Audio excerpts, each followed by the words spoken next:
எல்லோரும் எப்படி இருக்கீங்க? நல்லா இருப்பீங்க. நானும் நல்லா இருக்கிறேன். அப்புறம் வந்து பார்த்திங்கன்னா இன்றைக்கி எங்கள் வீட்டில் லஞ்சு வந்து தக்காளி பிரியாணி. ஓகேங்களா? தக்காளி பிரியாணி வச்சு தயிர் பச்சடி வச்சு எங்களுக்கு இன்றைக்கி அது வெஜிடேரியன் தான். இந்தாங்க தக்காளி பிரியாணி. ஓகே, இந்த மாதிரி ஒரு தக்காளி பிரியாணி. அப்புறம் வந்து தயிர் பச்சடி வச்சுருக்கோம். அதுக்கு அதான் இன்றைக்கி. அப்புறம் வந்து தயிர் வந்து கால் வந்து பார்த்திங்கன்னா இந்த பார்த்திங்களா இதில் தான் வந்து அதுக்கு எடுத்து போட்டேன்.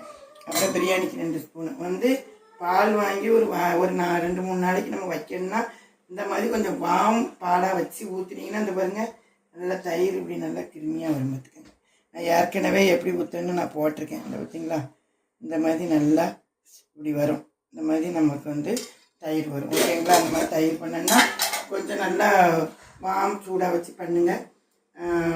தயிர் ஊற்றி வச்சோன்னா நல்லா கட்டியாக கிருமியாக நல்லாயிருக்கும். அப்புறம் வந்து ஐஸ்கிரீம் மாதிரி இருக்கும். அப்புறம் எங்கள் வீட்டு சாப்பாடு லஞ்சு தான்.